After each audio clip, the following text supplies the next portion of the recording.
l'arrondissement de Meouane, d'ici avec le premier magistrat de la ville de Mboro, monsieur le maire Moussa Ndiaye,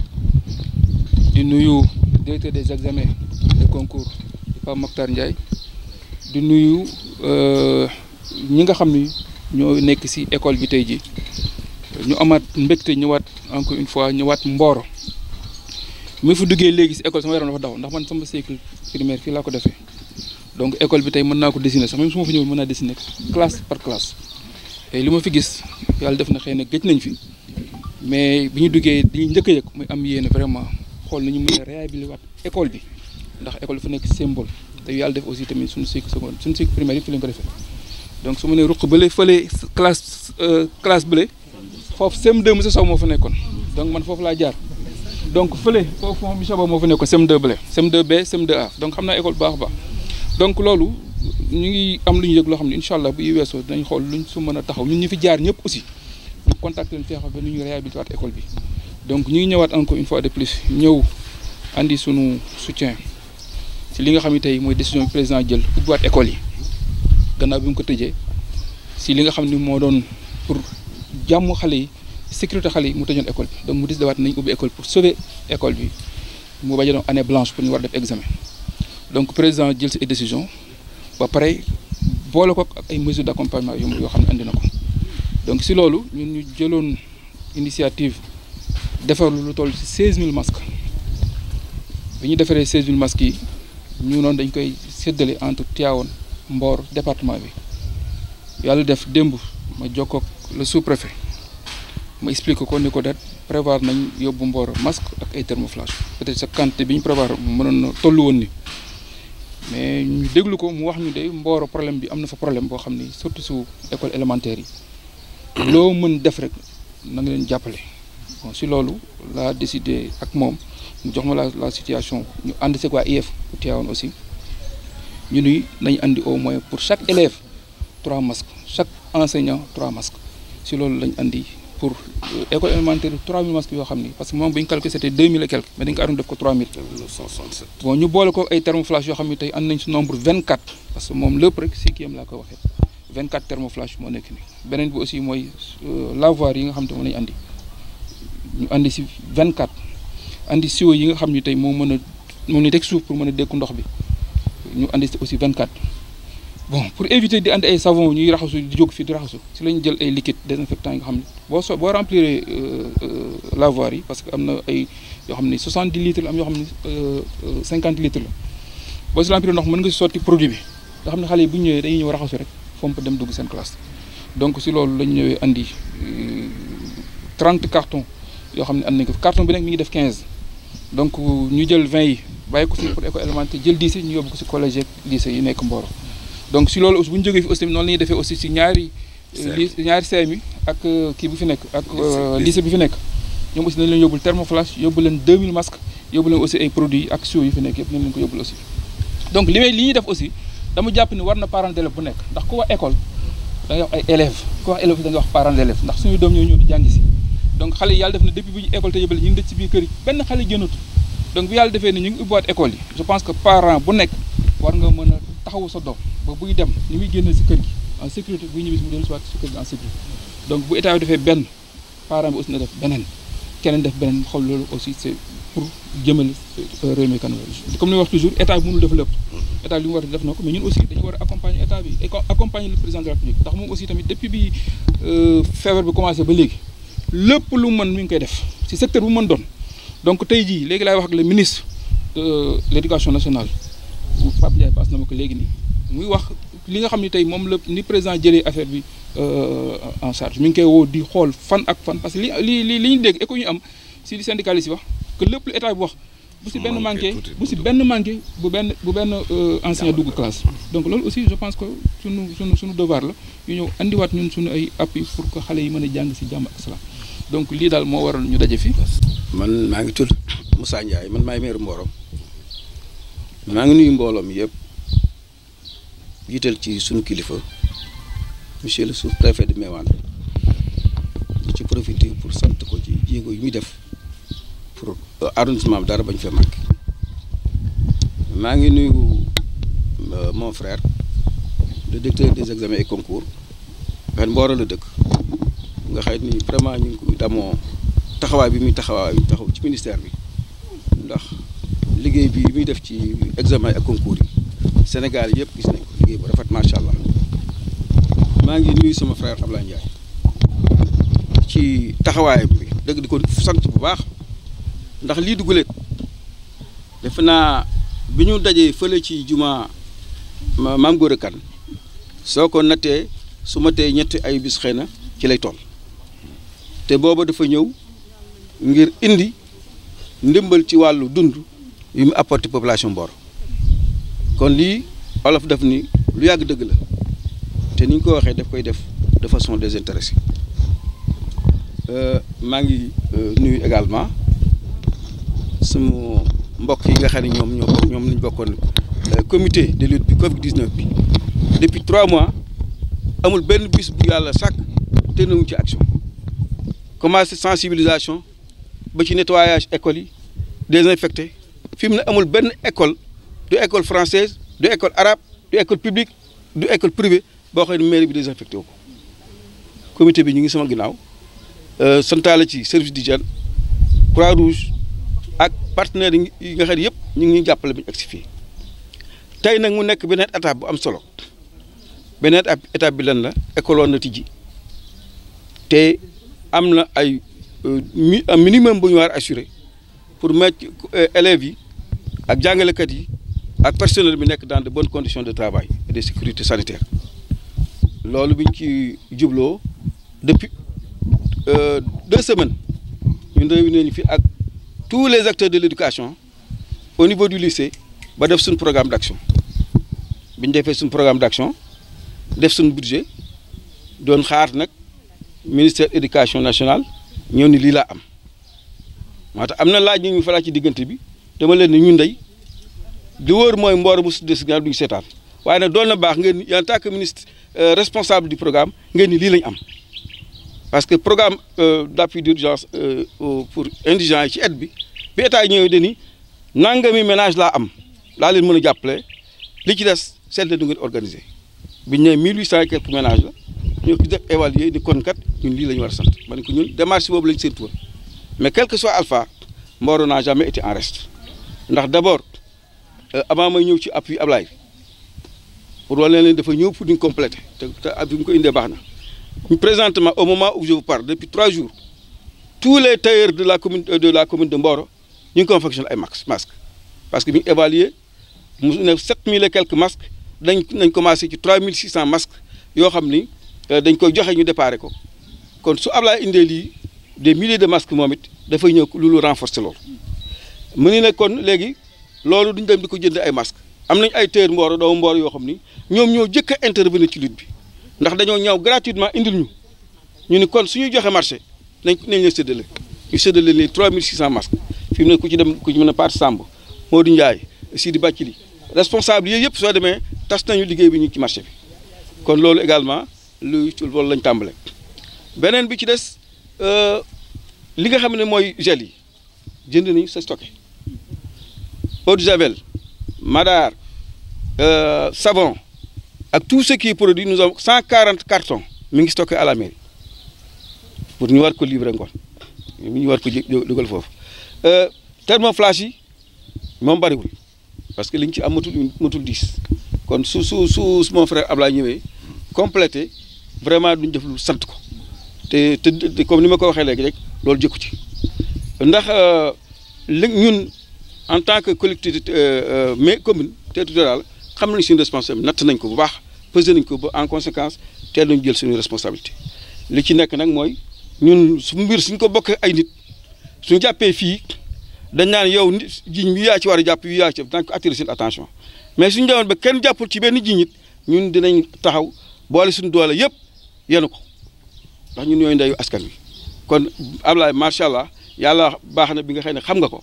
ba saa bu ñu taxawee nga indi say solution indi renforcer suñu équipe kon vraiment du ma mën a terminer te remercier wu ma membre Covid-19 monsieur Camara depuis début ba léegi bi ñu ko ñoo ànd programme bi directeur d'école bi nekk wax nañ ñoom parents d'élèves bu ne waxtaan ak ñoom wax nañ leen dafa am na monsieur le directeur des examens cours am na lu wax dama ne parents d'élèves bi ñun lii luñ koy def war nañu mais yéen ci war a jiitu kenn ku ne sa doom war nga ko mettre dans des conditions de travail su doon ay masque sax war nga ko mën a jënd say doom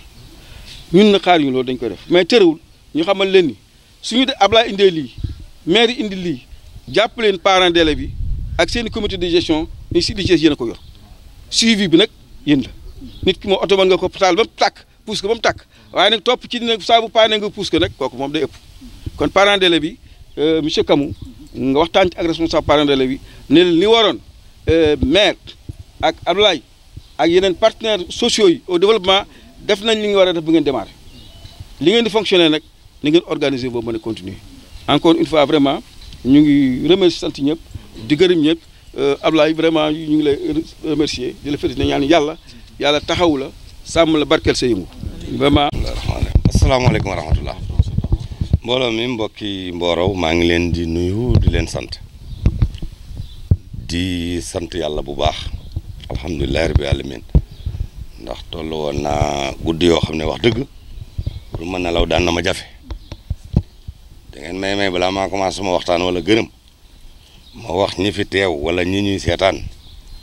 li ñuy xaw a différencier tuuti ñu ne collectivité territoriale yi Sénégal maanaam maire yi mooy ñoo bokk jëmm li ñu wute fu ma toog waxtaan danaa ko wax mooy ñoo bokk di jëfee ay ndigal yu jógee ca kaw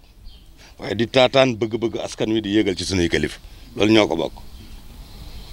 kon nous sommes au service des populations et de la République waaye li ñuy xaw a utale des fois lan la mooy tenue bi ñuy sol ak man bokk mag su may ñooñ ñi ma bokkal profession ñun dañ du posé wu ay question su fekkee ne kilifa gi def ne nangam ña fekkee sama CLD ba keroog nee naa leen gannaaw ba président de la république te monsieur Ndiaye ne wax na ko bu baax léegi ne dafa bëgg école bi tijji le 2 amatuñ lu ñuy seet ndax mën naa ne wala ndax lii wala ndax lële ñun ay soldats lañ dañuy gëmm li kilifa gi bëgg muy son excellence de président de la république mooy école tijji le 2 ci la ñuy xëy ci la ñuy gont mais à travers une synergie d'action tous les acteurs ñooy lënkaloo parents d'élèves population collectivité territoriale enseignants autorité administrative monsieur Ndiaye wax na ko du ma ci dellusiwaat damay tënk rek pour ñu mettre corps à l'idée ou l'instruction de monsieur le président de la République ñeenti poñ yu am solo dafa taxawoon il fallait réfléchir sur le plan sécuritaire les conditions sécuritaires pour que suñuy doom dellu ci école bi benn deuxièmement les conditions sanitaires troisièmement les conditions pédagogiques et quatrièmement et non moins li ci gën a am solo la communication il fallait communiquer beaucoup communiquer et encore communiquer looloo waral tey jii bañ ne ma Ablaye Ndiaye Ngalgou di doomu Mboro di doomu département Tivaouane day ñëw ma sawar ci ba pare nag diisoo ci ak samay kilifa monsieur le maire wax na dëgg lim leen mënul wax xëy na wala kersa mooy néew doole bu commune Mboro néew doole et loolu dana jaadu nit ñi xam ne Mboro commune bu jar a jàppale la parce que principalement les ressources de Mboro nous sortent de la gare routière et du marché gare routière bi ñetti weer a ngi dawul donc dana ko jafe ñu am ay moyens mais monsieur le président de la République grâce à sa clairvoyance a mis en place ou a pris une ordonnance bu am solo numéro 005 2020 xam ne comme waxtu wi jafe na pour ndaje am na maire bu ne dajale son bureau municipal réaménager ce budget réaménager la wax comme moom moo réaménager budget Sénégal qui était de combien de milliers de milliards hein 4000 milliards mu jël ci 1000 milliards ne day koy jëfandikoo par rapport ak feebar bi ci la dindi lii ak lii ak lii secteur bu ne ñu coppate jox la matewut waaye moo gën neen noonu lañ bëggoon les collectivités taxawee ko réaménager seen budget danaa ciy wax ak yenn maire ne leen ku ci prévoir subvention ASC du nawetaan ku ñu wax danañ egg nawetaan ku xam lan mooy am suba ñi ngi ci jàngoro nañ xeex jàngoro bi dem jëlal ma xaalis ba ngay jagleel nawetaan nga jël ko def ko ci mbas benn waaw balaa nga ne naam ne fa donc noonu la ñuy coppatee fii di coppatee fii di coppatee fii du ma ne ay dépenses inutiles mais c'est des dépenses yoo xam ne elles ne sont pas prioritaires pour le moment dajale ko ba am une petite cagnotte président ne la comme boo délibéré waan yàgg sa conseil da ngay yóbbu jox sous-préfet ñu may ko 15 jours jëm 1 mois pour mu approuver tënk naa sous-préfet représentant de l'État ci ñetti fan na la signal sa dossier nga dem moo tax bi lii taxawee ministre bi d'accord naam mi ngi ñëw mais nag nous sommes dans un secteur dont la compétence est soit transférée ou à la limite partagée c'est l'éducation partagée monsieur le maire insiste ne partagée d'accord parce que ñoom dañuy faral di wax ne compétence bi elle n'est pas transférée c'est les difficultés qu'on leur a transférées ok on est d'accord on est en train de faire l'évaluation de la décentralisation de l'acte 3 pour seet lii sooxe ni ñu ko mën a jooyante maintenant urgence am na il fallait s'y mettre xam naa ne moom it sonn na nelawuma mais sonn na parce que wax dëgg yàlla li mu wax léegi moom la ma wax gis naa ministre bi mi ngi wër Sénégal fu mu dem wàcce matériel ma ne ko monsieur le maire faites attention le ministre vient en appoint aux collectivités d'abord li ñu am aux populations lañ cay dolli ak askan wi état doog a ñëw complète parce que nag état day joxe de l'argent qu'on appelle les fonds de dotation et fonds de concours balaa ngay concours di defari tali ba day xaar ba nit ki wér parce que tali nit a ciy daw te nit ki bu wérul du génn voilà donc loolu benn point la woon boo xam ne xaw naa cee xëcc mais da doon baax ci ma njëkkee affaire boobu doog a ñëw nag ci lii ñu dajal ba ma Ablaye ooyee démb yëgal ma ne ma ñëw na li ma ko wax ñemewul koo wax ma ne ñeme ko wax ndax sanga yee ca Tiwaawan laay bañ ñu dégg ma dama ne ko Ablaye bàyyi lu ñëw nga ne Tiwaawan waaw parce que suñu sanga yee fa lañ ne waaye man sama arrondissement bii nag man moom laa gën a tal soo ma dimbalewul njaaxum mën na fee am mooy li ñu wax léegi protocole bi syndicaliste yi wax nee nañ li gën a manqué lu tuuti bu amee suba bu benn jàngalekat dugg ci classe te wax nañ dëgg nit ki bu waxee ak nawleem day essayer respecter kàddoom bu état demee ba ne conditions yi mën nañ ko réunir pour ñu jàngi warul sooxe ci côté état su ma ne côté état collectivité bi la ak ñun ñi li ma ciy daj yëpp dajal lu ma ko kenn dawalu ma kenn sama bopp lay dawal ndax sénégalais la suma président li mu wax dinañ ko def bu soobee yàlla li ñuy ñaan kay mooy fekkee ko te tal ko ci laa ne Ablaye xaw ma loo mën a indi de waaye boo ma jàppale woon ci Mboro dana baax noonu ma ne ko may ma mu ne ma d'accord ma jóg ca kër ga daw dugg ci bureau bi il était 21 heures oh le président du CODEC ñaata école nga am mu ne ma 18 élémentaire 18 est-ce que du matériel est venu ñu ne ma le maire s'est réuni lancé na ay marché ainsi de suite ma ne d'accord loolu baax na waaye heure bu ñëwee nañu ci fekk rek heure bu ñëwee nañ ci fekk te mën naa ñàkk a mate itam parce que ndax ay difficultés wax na dëgg de il a des difficultés et en haut lieu ils sont au courant le personnel de la mairie de Mboro bi mu amul benn collectivité bu ko am sama arrondissement buy fay salaire fu muy jëlee salaire fu muy jëlee xaalis ainsi de suite ci laa ne Ablaye j'ai 18 écoles élémentaires dont 3 grandes écoles muy Madior Niang muy xaali Patakan ak Samba Xari donc lu ñële am ci benn ñooñu bu ñu leen ko doublé dana baax ci la ma Camara wax ne il a 188 élèves 188 enseignants ak 801 candidats suñ ko multiplier par 3 masques bi nga xam ne mooy le minimum requis ça nous fait un total de 2967 masques Ablaye ne ma arrondir naa ko def naa ko 3000 ma ne ko alhamdulilah merci mu ne ma loo soxla ci thermoflash ma ne ko comme 18 écoles la ñële bu ñu amee ñaar dana mat 24 mu ne ma léegi amul fa yeneen école ma ne ankay am na lycée ba am na ñaari CM mais ñooñu conseil départemental mi ngi ci IA am na lu mu jot a génne donc foofu le problème bi nekk matériel bi ministre Talla wàcce te jox ko gouverneur daawal bi di ko jox ko ay inspecteur d'académie même inspecteur d'académie ñëwul bi di ko jox ko inspecteur de l'éducation et de la formation ñooñu nag ñoom la parce que ñoom itam ñoo waroon def la répartition par rapport aux besoins ba indi ko ci école yi ñu doog a seet la manqué ñu daw uti ko mais fi ñu toll nii diggante tey ak suba dañ fi mënatul nekk naan ñi ngi xaar Massamba ñi ngi xaar Mademba donc lii c'est venu à son heure bañ waxtaanee ma ne Ablaye may ma comme li ma la ñaan may nga ma xaar ma waxtaan ceeg suma kilifa muy le préfet du département ma woo ko mu ne ma man foog naa Ablaye oo na ma mais dama doon julli ma ne ko dana la oowaat dañuy laaj sa ndigal lii ak lii la bëgg a def mu ne ma ànd naa ci ma ne ko nag bu ma sañoon lam nar a wàcc Tivaouane na ko wàññi parce que Tivaouane est arrosé. Le maire est un battant, il est en train de faire, le conseil départemental a fait, et ensuite, même lu mu bëri bëri ñun on est en milieu rural. Donc moo tax ma ne maa ngi guddal waaye wax dëgg yàlla Ablaye keroog ba nga indee dund bi ca jumaa ja j'avais dit que c'est la énième fois may participe donc bii xaw ma qualificatif bi may utiliser peut-être N+1 pour mathématiciens yi parce que depuis que pandémie bi am il n'a ménagé aucun effort du poosam du dooleem du xam-xamam pour indil ko ay mbokkam lii nag le président de la République di xaar ci bépp citoyen je lui ai envoyé un message en lui disant mes félicitations mon cher voilà un acte de haute portée patriotique lii laa la bindal ma ne woon naa ko wax fii su ñëpp defoon nii wax dëgg yàlla suñ demee tëdd nelaw te nag suñuy doom suñuy jarbaat suñuy sët ñoo nar dugg ci école yi ñu ñaanal leen yàlla ñu ñëw ci jàmm ñaari weer yàggul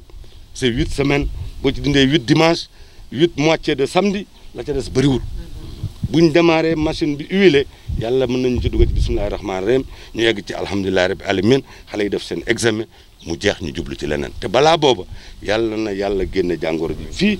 ci Sénégal